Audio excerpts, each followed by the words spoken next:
Welcome to the Living Spiritfully podcast. Here is your host for today, Paul Galloro.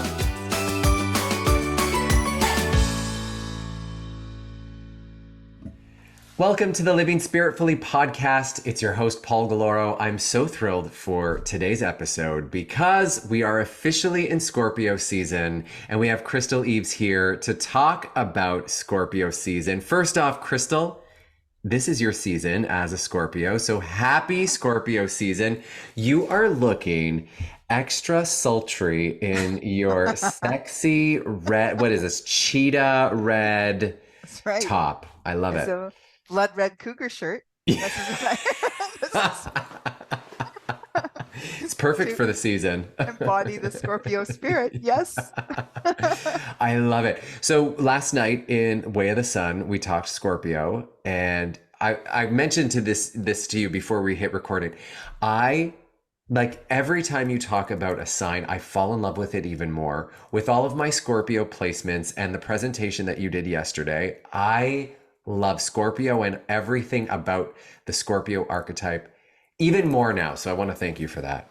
Oh, I'm glad. I'm glad that there's so much to love about all the signs.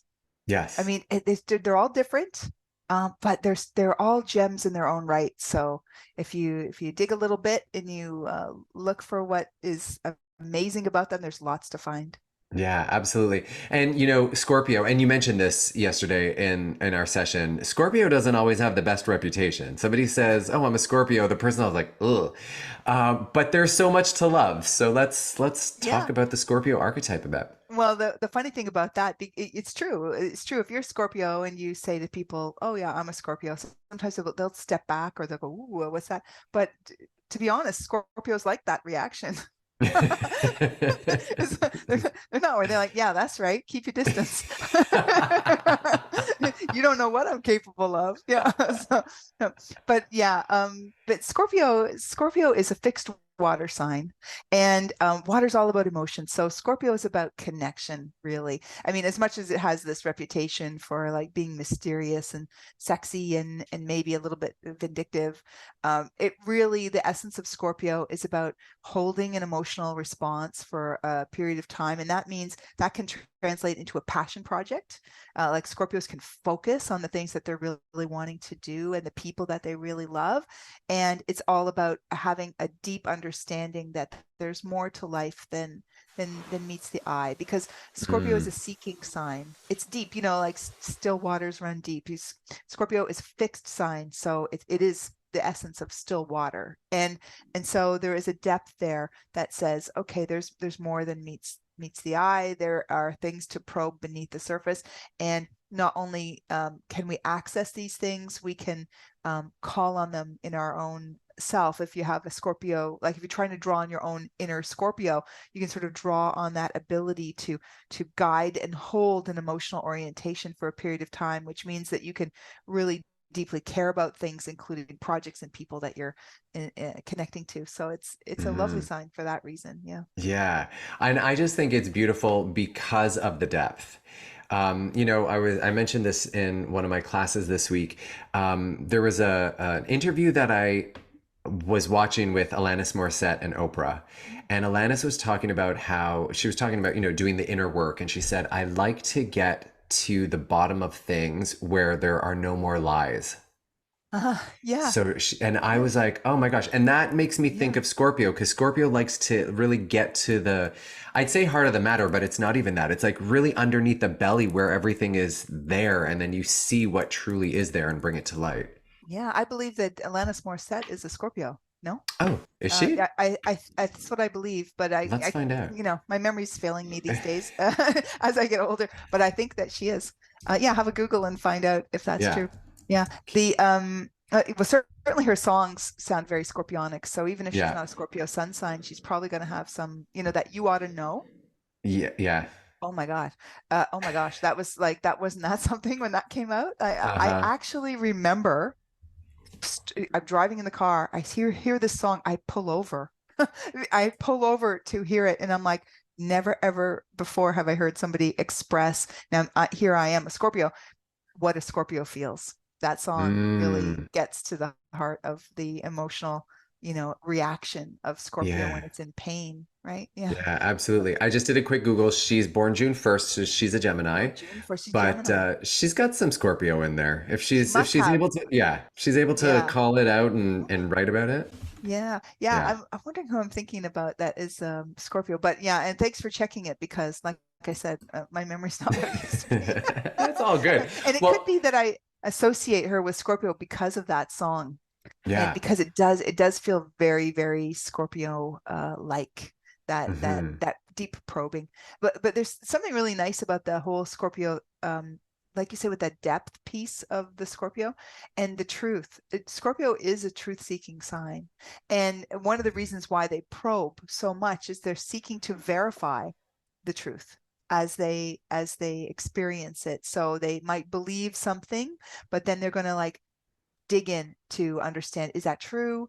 Is that does that continue to be true because it used to be true? They want Hmm. to they want to make sure that they're standing on solid ground. And why is that? Is because Scorpios invest so much in what they're doing. They're not like flitting through their life casually, connecting to things. They're deeply connecting. So if you're going to deeply connect, you better know you're standing on some solid ground there. And I Hmm. think that's why the Scorpio does that. Yeah. Yeah, absolutely. And I mean, it just the whole depth of emotion is what I love about the Scorpio as well. And the feeling of it. But what's also interesting is as much as Scorpio likes to get to the bottom of things, as you mentioned in our session yesterday, Scorpio is also very secretive about Yeah. themselves, though, right? Yeah, it's true. Scorpio will know Mm. everything about you. And then you'll walk away going, I was really seen, and that person really knows me. And then you'll think, what do I know about them? Like Yeah. nothing. Because they won't reveal. Like Yeah. you'll see a really strongly Scorpio type will, if they'll go like, how are you doing really? And they'll dig in and really understand your experience. And then if the person reciprocates that and says, well, how's that thing going with you that you were struggling with? The Scorpio will typically go, oh, it's fine. Now back to you. Just as a little redirect back because Yeah. their experience really is sort of in the merging of the energy, in the breaching of the boundary into Hmm. the experience of the other. That's where Scorpio really works their magic. This is why Scorpio is associated with the idea of surgery, with transformations of all kinds, and Hmm. psychology and forensic science and all these things where you sort of have to put yourself in the mindset or of the other, or where you would take potential that is sitting and bring it forward. That's what Scorpio really Hmm. does very well. Hmm. There, a lot of Scorpio types love a before and after kind of reveal. I Mm. mean, people like these in general, but Scorpio types Yeah. really enjoy them because they're sort of like, oh, like that's what could become of that. That's how it could reinvent itself. That's how it could transform. That's um that's what was in there. Right. Yeah. That's what the person thought, or that's what was in that festering wound. Right. Whatever they're interested in exploring, they'll see. Yeah. Oh, I love that. The image that I have, and tell me if I'm onto something here. When I think of Libra, which was last season, I think of, the typical pumpkin spice, blonde hair, turtleneck, Ugg boots, that kind of look. Scorpio, on the other hand, a little bit more goth, a little bit more Goth, dark, a little bit more mysterious, yeah. but both perfect for the season, right? Yeah, yeah. I mean, Scorpio lands right over Halloween. Hmm. So all of that imagery of like sort of the black and the mysterious and the dark and the imposing, Yeah. that's very Scorpio in its nature. Yeah.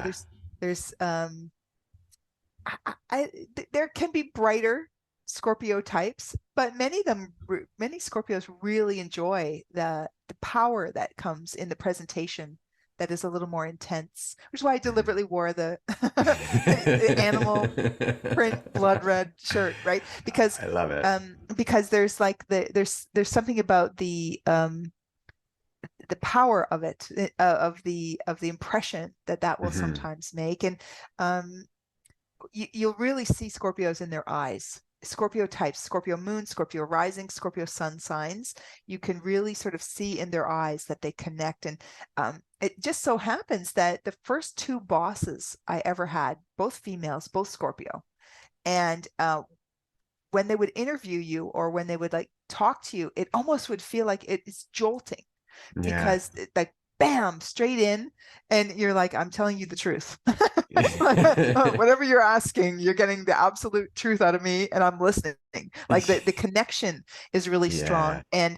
and maybe it's Scorpio to Scorpio where that happens a lot, but Hmm. definitely people do remark about how Scorpio energy seems to connect. I find that with Scorpio, it draws you to your truth Mm. because the Scorpio, because Scorpio is always looking for the truth, as Alanis Morissette sort of was talking about in her bit, even though she's Hmm. a Gemini. The Hmm. when you say something to a Scorpio, like yeah, you know, things are going pretty well, you know, and you're sort of convincing yourself maybe it's not really true, and the Scorpio goes, oh, are they? And they're not questioning you about it. They're just verifying, oh, things are going well. So they're just sort of like gazing at you, thinking about that. And then if you're not really, if you weren't being honest with yourself, you feel it. Mm. It sort of reverberates back, and Yeah. then the person's like, they start to feel like they're questioning their own words if it's not in fact true for them. But in the same way, a Scorpio can see something in somebody that's very accurate and true and positive and say, you could do that. And then when they Mm. look at you and they say, like, you could do that, you really, and if it's true, you really feel that as well. So it can be incredible leverage to have Scorpio energy near you, supporting you, joining with you, because it can put the force of that truth behind you if you waver on it in your own self. Like if you don't really know your own capabilities and the Scorpio can see it in you, Hmm. then you can really, it can call you up into that, which is really fabulous. Yeah. Oh, I love that. And as you're saying that, I'm reflecting on things that I have experienced, and also people share their experience of me.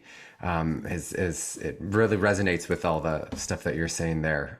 Which again, I just love Scorpio because I Yeah. just think that's such an amazing quality, right? Yeah, Yeah. it can really work its magic. It's almost like an alchemical thing, right? So it can work Yeah. its alchemy with potential. And Yeah. that's one of the best case uses for Scorpio. The other is exploring darkness. You know, like Scorpio energy is not afraid to go to that like dark place Hmm. because it's strong. It's a strong energy. So it can go to the dark place and it can go, well, I can engage with this and look at this fear. I can look at this insecurity. I can deal with this hypocrisy, whatever the darkness is. I can look at it because I'm strong enough not to be drawn in by it. So let's Mm. go in there and see the underbelly, and let's bring it forward and transform it. Because half the time, the big scary whatever that's running the show in our psyche or in our society is really not nearly as powerful when it's brought into the daylight, or when it's confronted in some way. Like it's like Hmm. almost like if you have like a fear, like, oh, there's a monster under my bed, and you never look, you will always have the fear. But Right. Scorpio type will look. They're like, is there really? I want to get to the bottom of what the truth is. Is there really a monster? No, there's no monster. I can relax, you know. Yeah. So if the fear is, I don't know if I can do it, I don't know if I'm good enough, I don't know, like some insecure feeling, if you really challenge that, which is what the Scorpio energy would encourage anyone to do, then you can realize, like, I'm more capable than I knew, I'm more loved than I knew. I don't have to Mm. worry about this. So I Yeah. think that's one of the best transformative capacities that Scorpio has, is to be able to affect this kind of change with Yes. itself and with people. You'll often see a lot of really powerful artists who are showing the darker, uglier side of life. They'll have some Scorpio, you know, energy about them, and Hmm. it serves a really useful purpose in society Mm. Yes, absolutely. to Absolutely. I see it. love that. Yeah. Yeah, because if you can see a crisis, then you didn't, you weren't attending to it before, you weren't aware of it, and the Scorpio looks at it and shows it to you, then you're going to go like, oh, maybe I should help do something about that. Yeah. Yeah, absolutely. Now, in Scorpio season, right now we're in the middle of eclipse season and we have a big eclipse coming up. Do you have any wisdom or insight that you can share with our listeners about this upcoming eclipse? Yeah. So, the 28th of October, we have a lunar eclipse at 5 degrees of Taurus. Now, a lunar eclipse is a full moon. So it actually happens in Scorpio and Taurus at the same time, right? Mm-hmm. Because the sun is in one position and the moon is in the other. So any Taurus or Scorpio is going to be affected by this particular eclipse. This eclipse is wrapping up from an eclipse we had two weeks ago, like on the 14th. And one of the things that I'm noticing about this, so this particular eclipse has sort of intensity about it that tends to bring people to sort of some strong places of transformation. Maybe it's life and death stuff, maybe it's inner, evolution, or maybe it's the beginning or ending of a relationship. There's it has the capacity, this eclipse, to do that. When we have it happening now in the fixed signs, Taurus and Scorpio, it's going to start moving like people who don't normally budge. So the couple weeks ago we had the Libra eclipse, and then that was affecting a lot of the people who would normally be more movable. The cardinal signs were being affected a lot there. Right. But now this next eclipse is going to be in the fixed signs, and so it's going to try to budge immovable situations. So it might give a little energy. So if there's an area where you're particularly stuck, it might get you over the threshold, that energy. It might give the impetus to sort of do something that you need to do that you've been procrastinating about, or to confront something that needs to be changed that you haven't been able to change in the past. So things like people quitting smoking, or things that are hard to do that maybe they put off. This could be a time when someone could go, yeah, that's it, I'm going to do that. Or to take a risk of some kind that they wouldn't normally take. There's some leverage in this particular eclipse for that. Okay. Oh, that's exciting. I've been sort of sharing about this particular eclipse with the changes, and you kind of touched on that. It can be a big thing, like I say often, changing houses, new job, ending or starting a relationship, or it could be a little micro thing, a shift in our perception that in the long term creates a huge shift. Is that an accurate statement with eclipses? Yeah. And it all depends on really what's leading up to it as well. Like if somebody's on the brink of something and they just haven't pulled the trigger on it, it might just tip them.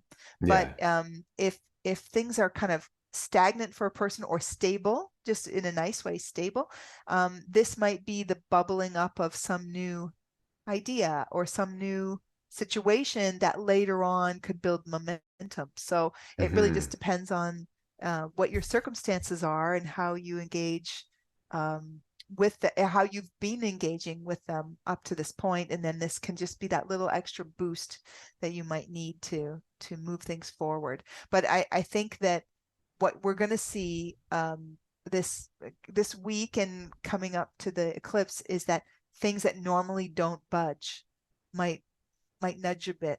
And so if you've been thinking like, I want to convince my partner to take that holiday, push this week.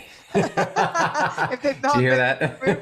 moving, go up against the hard conversations this week. So note to self. I love that. That's awesome. Okay, Crystal. So first off, happy Scorpio season, because this is your time to shine. But I'm asking all of our correspondents today, what's the sexiest thing you dressed up as for Halloween? I think this is a perfect question for a Scorpio. Well, I don't know if this is sex related, but not sexy. I dressed up like a condom once. I just just used a big plastic bag and I labeled it up and condom Was package. was In it a fact, Durex? Was it or did you make it up? I can't remember It's a now. brand. It was a fun night. That I remember. Of course. Oh my gosh, I love that. Crystal Eves, I love you so much. Enjoy Scorpio season. Thank you so much for the insight that you share with all of the listeners, because I am going to speak for all of the listeners. I'm sure they've listened to every sign that you've talked about in the last, where are we? What, 7, 8 months now? And I'm sure everybody's falling more and more in love with these signs. So thank you so much. I'm looking forward to talking about Sagittarius season when we meet up again next. It'll be fun. It'll be fun. Well, thanks again for having me on, Paul, and we'll see you next time. And now we're meeting up with our resident naturopathic doctor, Patricia Rennie. How are you? Hi, Paul. I'm good. How are you? Wonderful. Happy October is all about gratitude up here in Canada. Lovely to see you. I just have to say, I am so grateful for you and your presence in my life, not just for the nearly 20 years that you've been in my life, but just because, I don't know, you're an amazing woman and I love that you're part of the podcast. Yeah, and it's a good thing I met you when I was 9 years old. Same.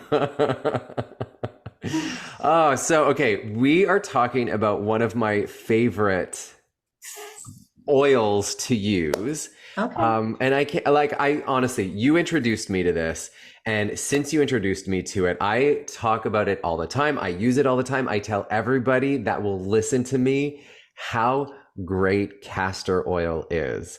So let's hear all about castor oil. All right. So I think the first really important thing is that we're not talking about castrol motor oil. This is castor oil from the castor bean. It's not squeezed out of an animal. It's not from a beaver. It is from a bean. So a lot of people actually have this plant growing in their gardens, or if you walk by like government buildings or city gardens, there's often castor beans growing in the garden because they're very substantial plants. They take up a lot of space and they're very striking. So actually Google a picture of it afterwards, because the leaves are like bigger than the size of your head. And they remind me of that guy on The Simpsons, the guy with the Sideshow Bob. Sideshow Bob, exactly. Because I'm looking at the picture right now. The leaves are like these massive things. And actually, it'll make sense later. It's colloquially termed Palma Christi because people would say it looks like the hand of Christ, and it has these amazing healing properties.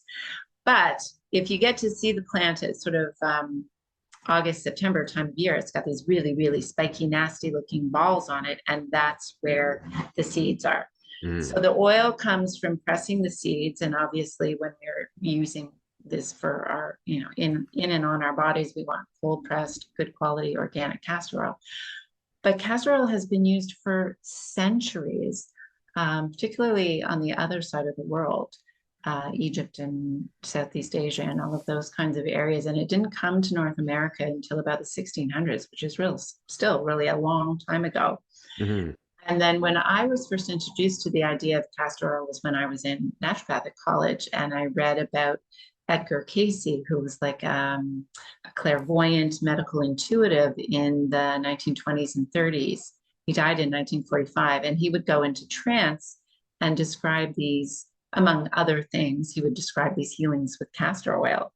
And so that's kind of where it picked up some steam in North America. And you can still, get books that describe the healings that he did. And then it was probably 15 years later when I was studying with one of my mentors, and he talked about castor oil and doing castor oil packs, particularly on kids, but we can go into that in a minute. Got a really long history, and it's really, really safe, except for the fact, like if you look at this plant, it contains, because it's the Latin name is Ricinus communis. And so it contains a chemical called ricin, which is actually like, I think they use it in like chemical warfare because it's really toxic. Whoa. but the process of processing the oil takes that out. So you don't have to worry about that when you buy castor oil. Okay.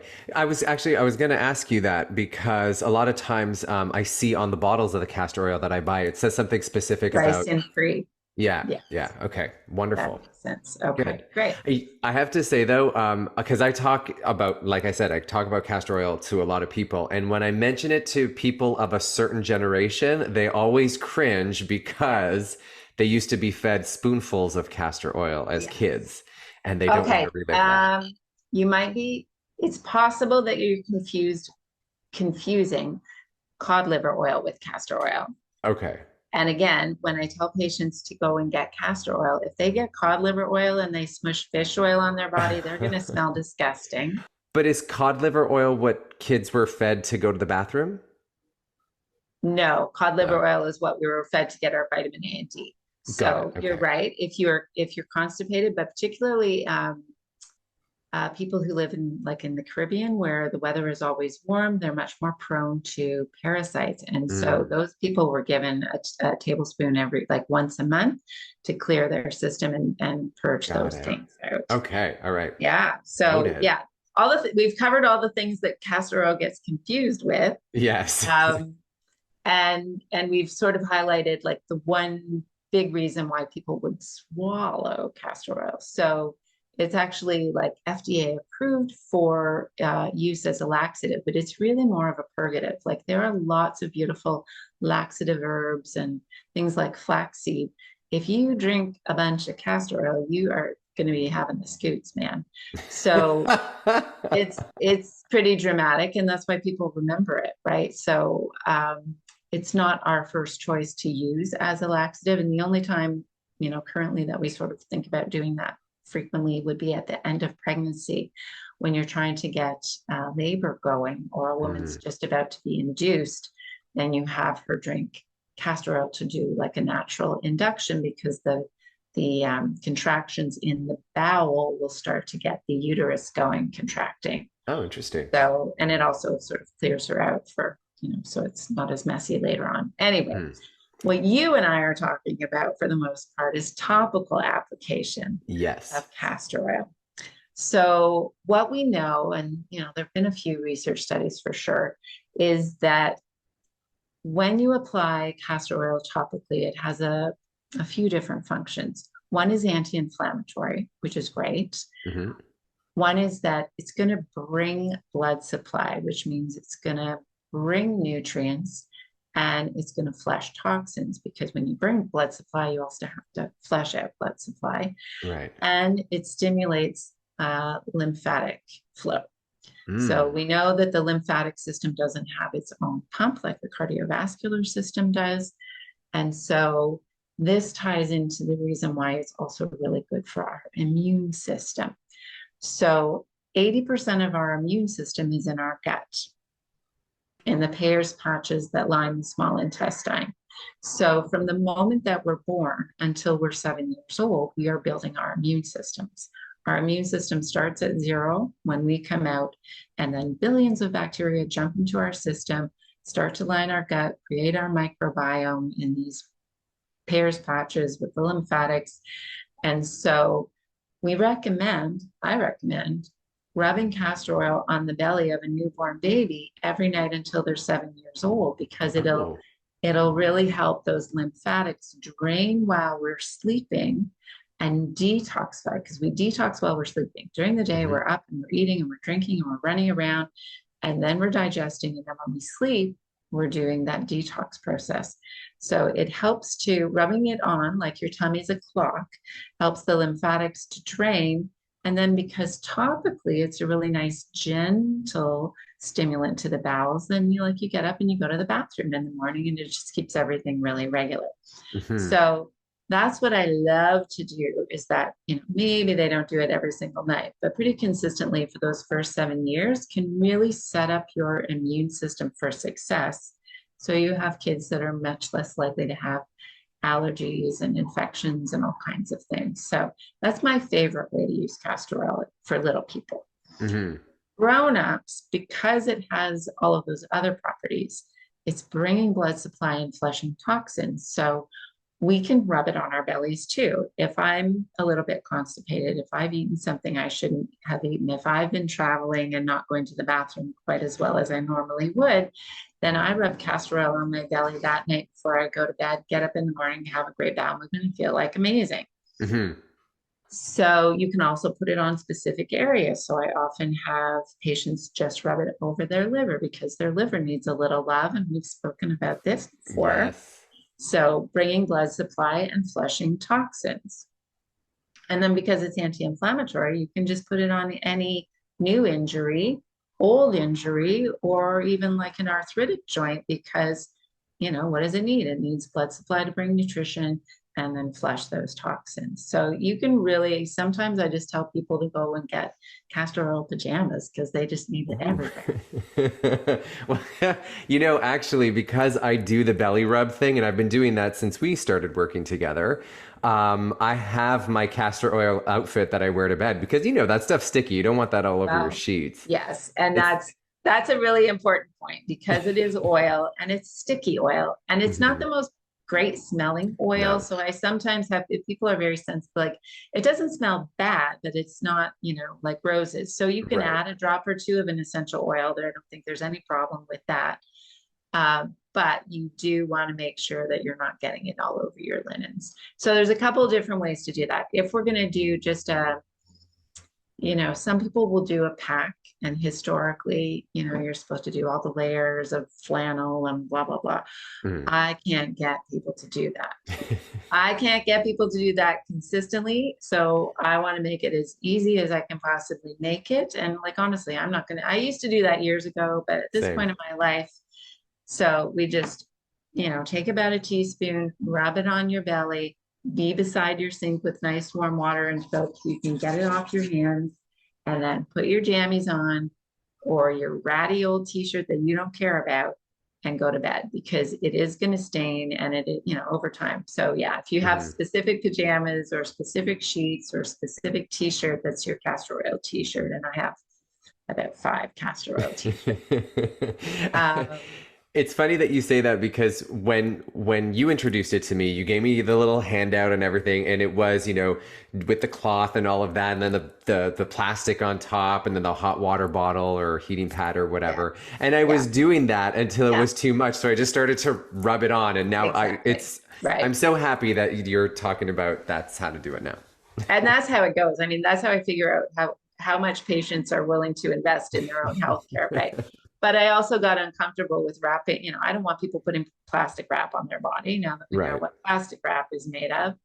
And so you do make a good point. So the other way of doing it is like, if you're sitting up at night reading or watching TV, you can rub it on, then put on an old towel, and then put on a heat pack, because the heat pack for 20 minutes, whether it's like an electric pluggy anything or just a beanbag that you throw in a microwave, the heat will drive it in a little bit more quickly.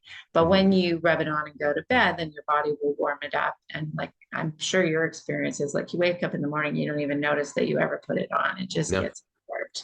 Yeah, it gets sucked right in. And I have to say, some of the best bowel movements come from when I put my castor oil on my abdomen before I go to bed. Yeah, for sure. Yeah. Love that. Any thoughts about that? Okay, so you know I'm a huge fan of castor oil. I could talk about it forever. And I've actually you mentioned, you know, putting it on a joint that hurts and stuff like that because of its anti-inflammatory properties. A lot of times I have shared it with clients that have been complaining about joint pain or whatever, and they've noticed like a huge just difference in the pain that they were feeling and just mobility and stuff like that. In a second, I want to talk about any because you talked about it being what you said it was a palm of Christ. What was it? Palm of Christi. Palm of Christi. Yeah. So I always thought it was that, not because of the shape of it. I thought it because it was so healing. Yes.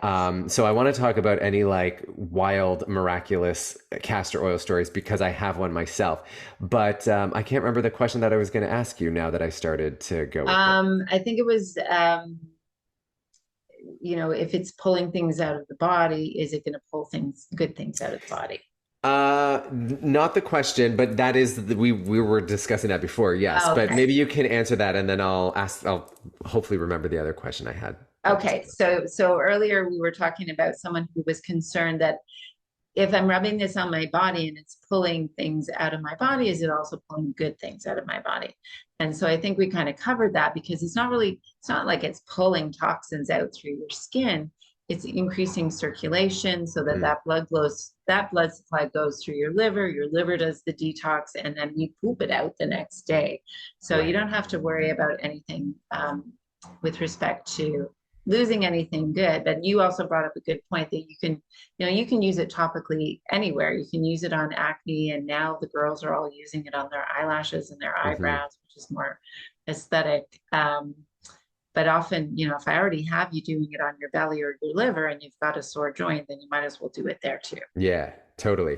That I remembered the question right now because I also heard castor oil is quite astringent and it can be drying if used like a lot, like daily for a long period of time. Oh, Is that true? I haven't I haven't experienced that. I haven't seen that. I have, however, maybe one for sure, maybe two patients in the last 25 years that reacted to it and so Okay. couldn't use it.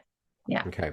Because I And was, sorry, that just brings up an interesting point because if you are, for example, really constipated or really toxic, sometimes when you rub it on your belly will get kind of red and highlight where stuff is stuck, and that's mm, not necessarily a sensitivity or a reaction to the oil. It's just like the stuckness in you. Or if people are super, super, super sensitive, then I've started out with just like a cotton ball dipped in castor oil in the belly button. And then ooh. as time goes by, we can get it bigger and bigger and bigger. Okay. All right. Awesome. I was using castor oil as part of the oil cleansing method when I was using oil to wash my face instead of soap. And I used to get, you mentioned it, using it on acne. I used to get these like repeated cysts on my cheek that would, flare up. And I started using it. And one time it just like shot something right out of my face when I went to go play Dr. Pimple Popper on myself. And it never came back again. And my skin has been great since then. So that's my miracle castor oil story. Do you have any like amazing ones Beautiful. that are going to blow our mind? Well, these two actually kind of do blow my mind, and I'm sure I have others. But when I was teaching pediatrics, and so I was teaching naturopathic students about castor oil, and this would have been 25 years ago. Um, about 2 weeks after I taught them, this girl came down at the end of lecture and said, can I tell you something? I was like, sure, tell me whatever you want to tell me. She said, well, you were talking about the castor oil and it's good for kids with eczema. And I had some dry skin. So I started rubbing it on my belly every night. And so this girl would have been about 24, 25. She said, when I was 7 years old, I had surgery to have my ears pinned back. She had like Dumbo ears, I guess. Hmm. So she had her ears pinned back, and there was like a non-soluble suture that was like still kind of always sticking out a little bit from her ear. And Wow. it's the kind of thing she would just play with in class all the time. She said 2 weeks after I started putting castor oil on, I was playing with that and it came out and it was this long, like 3, 4 inches long. And it had been Whoa. in her body for like a good 15 years.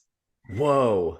So it will help push out things that are not meant to be there. Okay, that makes sense why the thing popped out of my face. Exactly. Like your body healed it, sealed it off, and pushed it out. And Yeah. when I told this story to another group of my students many years later, one of the young men went home, told it to his wife, who had some kind of something had happened in her leg, and there were stitches in her leg, and little bits of them had not come out yet. And she started the castor oil, and the same thing happened for her. That is amazing. Oh my gosh. Okay, so listeners, I know you're all like, oh my gosh, where can I get this? You can get castor oil at your local health food store. Anything that we want to be mindful when buying castor oil? I think most of them, in Canada are pretty reputable, but Certainly cold press, organic if you can get it, in a glass bottle if you can get it like that. But I mean, some people like to just start with a little tiny bottle to make sure that they're going to use it. So don't buy a gallon until you're sure that you're going to commit to it. Right. Yeah. Okay.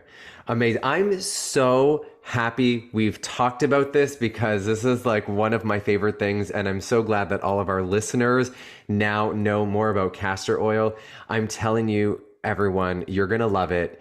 Go out, try it. If you have anything that you want to use it on, try it. Let us know. Come back to us wherever you're listening to this podcast, especially on Spotify. There's a little section that says, tell us what you think of this episode. Let us know your castor oil stories. I'm going to share them with Dr. Patricia Rennie next time that she's in. I think we need to do like a whole kind of series on this, but I mean, this is a great place to start because it's so amazing. Dr. Pat, anything else that we need to know about castor oil before we seal off? I just think it's great because it's cheap and easy and anybody can do it, right? You don't have to spend a lot of money, and yet you can have, you can have tiny little positive effects over a long period of time, or you can have really profound effects. And fundamentally, we always go back to digestion. If your digestion isn't good, then your skin's not going to be good, your cognition and nothing else is going to be good. So this is a cheap, easy, safe way to improve your digestion, improve your immune system, decrease inflammation, and we can all use all of those things. Absolutely. I am going to be putting castor oil on my belly tonight before bed. And I'm going to wear my castor oil pajamas. I love this. Dr. Pat, I love you so much. We'll see you next time. Bye, Paul. And now we are here with Miss Jackie Talley. Jackie, lovely to see you as always. How you doing, my love? Hello, I'm great. Wednesday morning here as we're recording in Alabama. Everything's cool. Yeah. Well, can we just talk about this for a second? You just mentioned 500 sessions of Arise you have completed up until this day. 500. Almost. Yeah, I think it was 497. So we're close to that. Yes. Yeah. So as we were talking about this in the Sunrise Social, at 1,000 times you hit mastery. So you're halfway to becoming an enlightened master. Yes, and I'm excited about that. I'm not quite sure what to expect, but I have to say that I've enjoyed every single day and I look forward to it. Otherwise, I would have dropped out or got burned out or whatever. So yeah, I'm still here. You're still here. So like one of us is doing something right. Yes, maybe both.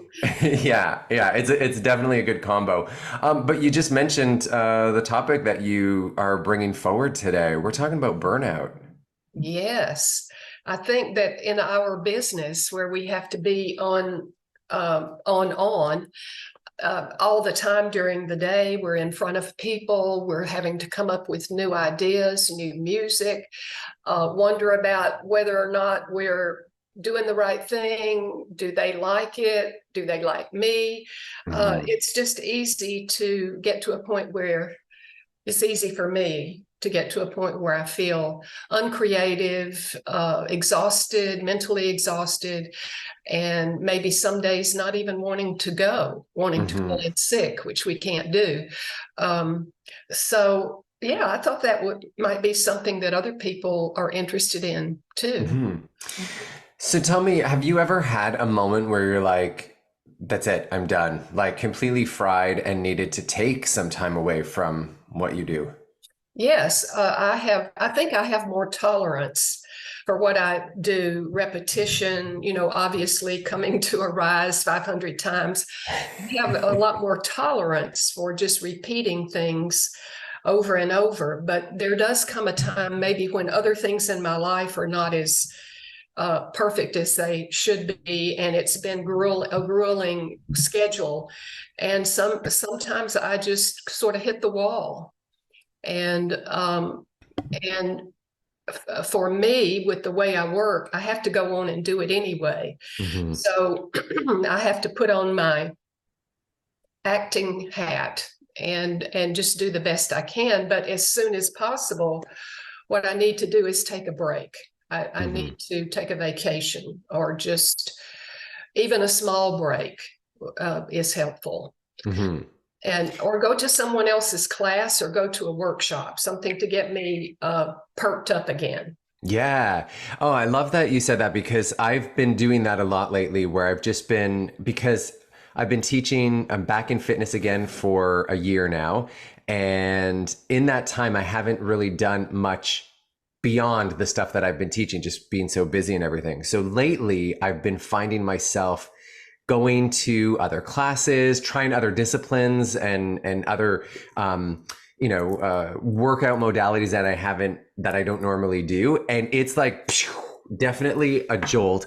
Doesn't replace taking a vacation, but it definitely gives that little umph when I'm feeling like, because sometimes, I can speak for myself. I sometimes get into these moments where it's like the flow is the same, or the movement is the same, or I haven't changed my playlist in a couple weeks, and then I just kind of can easily stay in that if I get too cozy.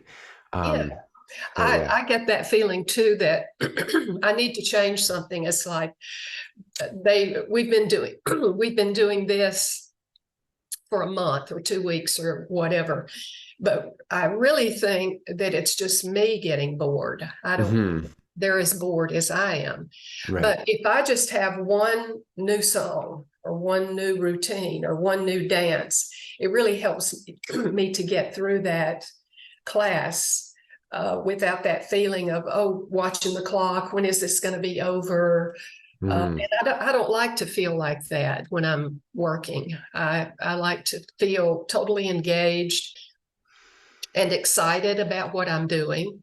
Yeah. And so I really try to maintain that. And even going to lunch with a friend who does what I do and talking shop. Yes. You can't talk shop with just anybody. No, you can't. You can't get nerdy about being fermented with just anybody.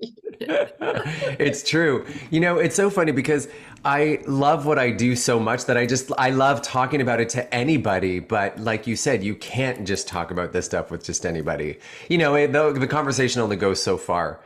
But have you ever had a moment where you're like, okay, this is too much. If I don't take a break now, I will literally implode, and then take that break?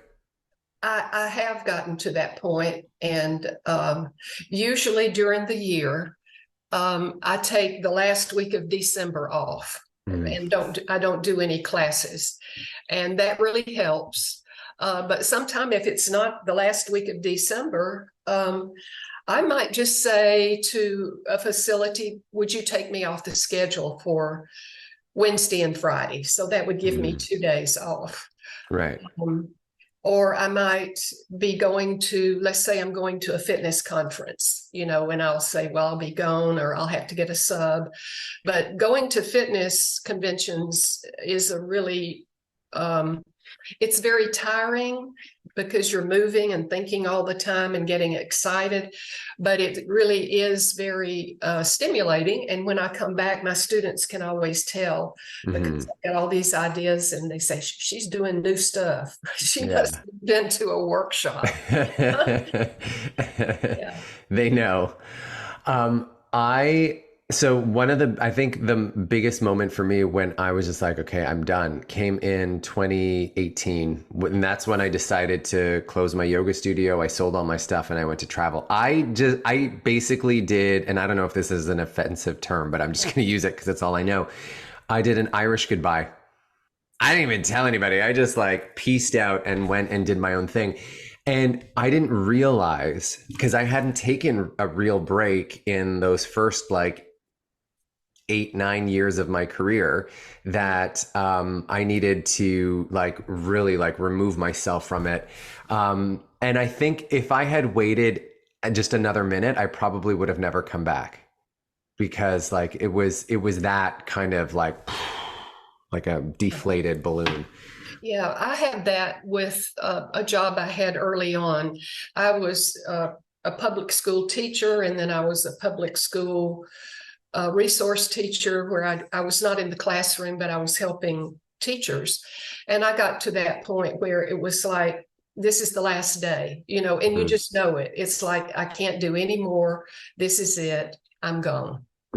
What was the sign, or what was the, like, you knew, you're like, okay, this is it?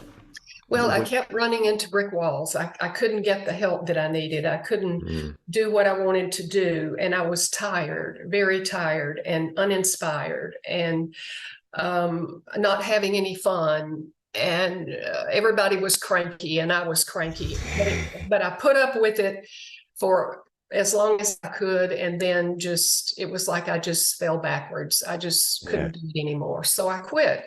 And everybody was shocked. But that was what I had to do at the time. Yeah. You know, for me, it's like in the early part of my career, I couldn't handle the little annoying things. And I think it was a me where I was at a point in my life. Now I can tolerate isn't the word, but I can see the little annoying things. And when I'm talking about annoying things, I'm talking about, like, you know, the people at the gym that just say the most eye-rolling things that you're just like, okay. When, like, normally those things don't bother me. People say things, I'm like, yeah, okay. And I carry on with my life. But it's when those little tiny things become huge things for me, that's when I know it's like, I need to take a break. Yeah, or it's like showing up for a class and everything is in disarray. And I have to move chairs, or I have to mop the floor, or the sound system doesn't work. And when those things kind of pile up, it's a lot. And it's hard to really be tolerant of that over and over again. Yeah, absolutely. I just have to say, I'm grateful now that I am aware of those little things so that I can see it before it becomes like a huge thing that makes me want to, like, just blow up the place and not go back. I can see it now. It's like, oh, somebody just said that comment. It's burning a little bit more than it's supposed to. So I'm just going to take some time away. And that time away, like, because I don't teach every single day, sometimes that time away is just for the 3 days in between my classes, not thinking of choreography, not trying to, you know, come up with another sequence. I'll go to other classes, but I'll do my best to not be in teacher mode while I'm a student. Yeah. And then that's what helps me. But again, it's taking those breaks. I don't know. You're only taking 1 week off an entire year. That's not enough. Yeah. I feel like I need a little bit more than that. Yeah. And so that's something I constantly work on. You know, I like to be creative. I like to enjoy what I do. I like to have just as much fun as my class is having, or more fun. Yeah, exactly. But it takes a lot of preparation or thought, or being at my best, taking care of myself, self-care, getting enough sleep, getting what I need for nourishment and hydration. All of that plays into it. Yes. Yeah, definitely. Wow. Well, I hope that, I mean, we're coming up to December, so you're going to get your week off soon. Yes. But I hope that you don't burn out between now and then, because I know you are doing such amazing things with your classes, and, like, you're always learning and going to different workshops and finding different ways to just make your classes amazing for your students. So they appreciate it, I'm sure. I appreciate you. I love that you're here. I just have one question, because, you know, it's Halloween coming up. What's the sexiest thing you've ever dressed up as for Halloween? Let me think. I don't think I've ever done a sexy Halloween. All right. I mean, you have worked in schools and stuff like that, so maybe you had to be appropriate. But what's your most memorable Halloween outfit? Well, it's being a witch in my 8th grade May Day festival, and I still have my costume. Oh, that's amazing. Well, the black dress. And I have a black hat, and so I may wear that again. Oh, I love that. You know, Arise happens on a weekday. Are you going to do the Monster Mash again for us? Ooh, we'll have to talk about that. Monster mash. Dressed as a witch. That's what I think you should do. Oh, well, I'm not going to tell you how to live your life, but if you want to do that, I will gladly accept it. Okay, we'll think about that. Jackie Talley, I love you so much. Thank you for your time this morning. Thank you, Paul. Yeah, we'll see you again next month. Okay, thank you. That's our show for today. Thank you so much for listening. Join us again next week when Claudia, Micco, and I get together for another episode of the Mind Body Misfits. We'll see you then.